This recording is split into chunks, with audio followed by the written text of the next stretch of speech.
Hey guys, my name is Vicky and you are welcome to the English course। आज हम लोग बात करेंगे इंटेरोगेटिव सेंटेंसेस की। तो इंटेरोगेटिव सेंटेंस को हिंदी में प्रश्नवाचक वाक्य कहते हैं। और इंटेरोगेटिव सेंटेंस होता क्या है यह देख लेते हैं। अगर हम लोग किसी से कुछ प्रश्न करते हैं, क्वेश्चन करते हैं और उसका आंसर यस और नो में मिले तो वो इंटेरोगेटिव सेंटेंस हुआ। जैसे हम आपसे पूछ रहे हैं आर यू रेडी, क्या तुम तैयार हो, तो आप बोल सकते हैं यस और नो। इसके अलावा कुछ नहीं बोल सकते हैं, तो यह इंटेरोगेटिव सेंटेंस हुआ। और हम लोग देख लेते हैं इंटेरोगेटिव सेंटेंस का स्ट्रक्चर क्या होता है। तो सबसे पहले इज एम आर लगेगा, फिर सब्जेक्ट, फिर कंप्लीमेंट। कंप्लीमेंट का मतलब हुआ नाउन एडजेक्टिव, ठीक। और हम आपको फर्स्ट वीडियो में बताए हैं कि नाउन और एडजेक्टिव किसे कहते हैं।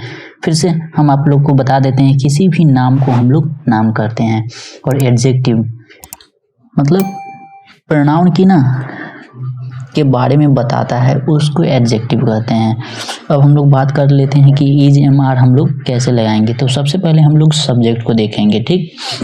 अगर सब्जेक्ट सिंगुलर हो तो इज, अगर सब्जेक्ट प्लूरल हुआ तो हम लोग आर का यूज करेंगे, और आई के साथ हमेशा हम लोग एम का यूज करेंगे। और यहाँ पर एक एक्सेप्शन है, अगर आप लोग यू को यूज कर रहे हैं तो यू एक एक्सेप्शन है, उसके साथ हमेशा आर का यूज करेंगे, चाहे यू सिंगुलर हो या प्लूरल हो।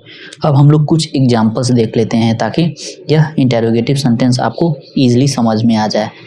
क्या मैं अंधा हूँ, एम आई ब्लाइंड। यहाँ हम लोग डायरेक्ट एम नहीं लगा दिए हैं, हम लोग पहले सब्जेक्ट को देखे हैं, आई को देखे हैं, तब हम लोग जान गए हैं कि हाँ आई के साथ एम लगता है, इसलिए पहले एम लगाए हैं, एम आई ब्लाइंड और क्वेश्चन मार्क।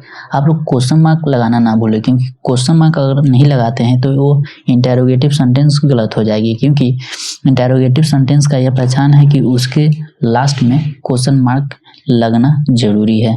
नाउ सी, क्या आप बहरे हैं, are you deaf.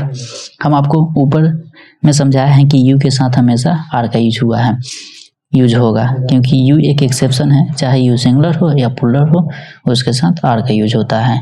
Now see, क्या वह मोटी है, इज सी फैट। यहाँ सी का यूज इसलिए हुआ है क्योंकि फीमेल की बात हो रही है, लड़की की बात हो रही है, इसलिए सी का यूज हुआ है। और सी सिंगुलर है इसलिए यहाँ इज लगा है। नाउ सी, क्या तुम गरीब हो, आर यू पुअर।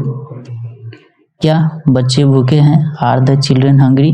यहाँ द का यूज इसलिए हुआ है क्योंकि कुछ बच्चे हैं जो पर्टिकुलर है, खास है, जिनके बारे में हम लोग ऑलरेडी जान रहे हैं, उसके बारे में बात हो रही है, इसलिए यहाँ द का यूज हुआ है। नाउ सी, क्या वह नाविक है, इज ही अ सेलर। यहाँ सेलर एक नाउन है, ठीक, और वह एक ही ना सेलर हो सकती है, इसीलिए यहाँ ए का यूज हुआ है। नाउ सी, क्या तुम छात्र हो, आर यू अ स्टूडेंट। यहाँ स्टूडेंट भी एक नाउन है। नाउ सी, क्या आप लोग किसान हैं, आर यू फार्मर्स। यहाँ फार्मर एक नाउन है और बहुत सारा फार्मर है, मतलब आप लोग यहाँ बोला जा रहा है, इसलिए यहाँ एस लग गई है, farmers. Now see, negative interrogative sentence. हम आपको बता चुके हैं कि इंटेरोगेटिव सेंटेंस क्या होता है, और उसी इंटेरोगेटिव सेंटेंस में अगर नो शब्द यूज है, नहीं लग जाए, तो उसे इंटेरोगेटिव निगेटिव सेंटेंस कहते हैं। नाउ सी, क्या आप भाग्यशाली नहीं है, आर यू नॉट लकी। क्या तुम डरपोक नहीं हो, आर यू नॉट टिमिड। क्या वह मोटी नहीं है, इज सी नॉट फैट। क्या वह चोर नहीं है, is he not a thief. यहाँ ही का यूज इसलिए हुआ है क्योंकि मेल की बात हो रही है, मतलब लड़का का बात हो रही है, ठीक, इसलिए यहाँ ही का यूज हुआ है। क्या वे लोग नेता नहीं है, आर दे नॉट लीडर्स।